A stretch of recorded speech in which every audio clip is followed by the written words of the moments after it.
السلام عليكم ورحمة الله تعالى وبركاته. طيب يا شباب، دلوقتي بعد ما خدنا عمليات على الفانكشنز نبدأ نكمل برضو عمليات في الفانكشنز. العملية دي سهلة اللي احنا هناخدها دلوقتي، ولكن عايزة تركيز. ايه هي العملية؟ العملية اسمها تمرير دالة كأرجيومنت لدالة أخرى. ازاي؟ صلى على رسول الله عليه الصلاة والسلام. أنا لو عندي دالة اسمها نيم، دالة اسمها ايه؟ نيم، يعني دالة اسمها الاسم. سليم سليم. الدالة نيم دي بتعمل ايه؟ قال لي بتعمل برنت أو ريتيرن، بتعمل ريتيرن ل مثلا ريتيرن لقيمة نصية اسمها أحمد مثلا، أو اسمها مثلا ايه؟ محمد. محمد. سليم جدا. طبعا دي دالة، الدالة اسمها نيم. لو انا استدعيت النيم دلوقتي هيطبع كلمة محمد، واخدينها قبل كده بس كنا واخدينها بأحمد. سليم جدا. طيب، هو انا لو جيت عملت دلوقتي دالة تانية خالص، دالة جديدة، اسمها ايه؟ اسمها مثلا يعني دالة اسمها مثلا ايه؟ ماي برنت مثلا. ماي برنت مالهمش دعوة ببعض طبعا، دي دالة ودي دالة. ماي برنت. الدالة ماي برنت بتاخد ايه؟ بتاخد بارامتر اسمه نيم. البارامتر اللي فيها اسمه نيم. سليم. بتعمل ايه الدالة؟ قال لي الدالة بتعمل برنت لمين؟ للنيم اللي هو فيها ده، للنيم ده. كلام سليم، كلام سليم. طيب ركز لي بقى كده، انا لو استدعي ماي برنت دلوقتي لازم احط لها ارجيومنت. ليه؟ لان هي فيها بارامتر النيم طبعا. فانا لو حطيت مثلا احمد، فبيقول لي دلوقتي ايه؟ بيطبع احمد. حط محمد مثلا، اي اسم يعجبك. ماي برنت مثلا ايه؟ خالد، اي حد. ماي برنت مش عارف ايه، بلا بلا بلا، هيطبع البلا بلا بلا، مفيش مشكله.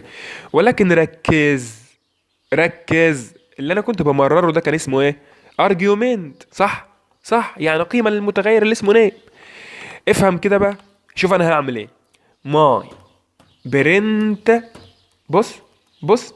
هاخد مين؟ الداله نيم كلها، همررها على اساس ان هي ارجيومنت اصلا اهو. طب لو دوست انتر هيطبع مين؟ قول، علي صوتك، عايز اسمعك. محمد. برافو عليك.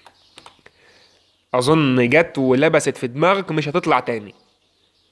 ده اسمه استدعاء او تمرير دالة كارجيومنت لدالة اخرى، لدالة اخرى. طبعا انت عارف موضوع اسناد دالة كمتغير خدناه، اللي هو عملنا الفرق ما بين ريتيرن وبرنت في الحته دي ساعه ما كان بيدينا نون. ارجع للدروس لما كان بيدينا نون، فاكر؟ يعني انا مثلا لو عملت الاكس بيساوي الداله اللي اسمها نيم، الداله اللي اسمها نيم. لا بلاش نيم، لان النيم ايه؟ بتدي ريتيرن. طبعا ريتيرن يعني هتتعمل صح. انما مثلا لو عملت داله من جديد اسمها ديف مثلا اكس نيم، ديف اكس نيم. الداله اللي اسمها اكس نيم دي بتعمل ايه؟ قال لي بتعمل برنت. ها، بتعمل برنت لقيمه نصيه، ولتكن مثلا ايه؟ القيمه النصيه احمد.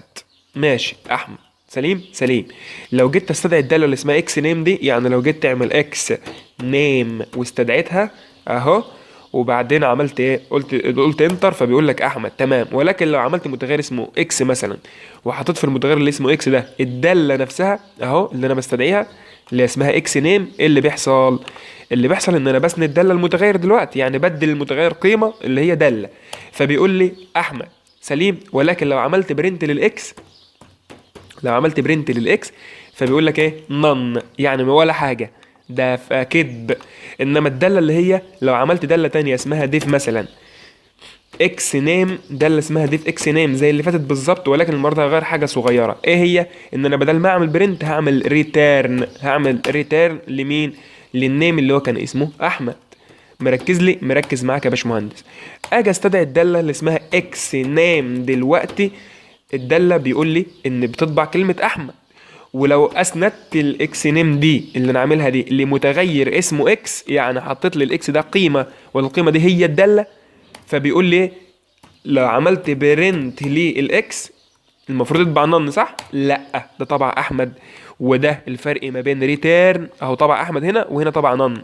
وده الفرق ما بين ريتيرن وبرنت، مع انه نفس الكلام ونفس الداله، بس الفرق ان انا غيرت بين ريتيرن وبرنت. ده كمان اللي احنا خدناه ده اسمه عمليات برضو على الدوال، ولكنها اسمها عمليه ايه؟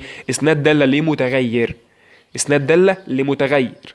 وان انا فهمت ان ريتيرن بتعمل ايه هنا وبرنت بتعمل ايه هنا، والكلام ده متقدم شويه بس لازم تفهمه، مش هسيب لك حاجه.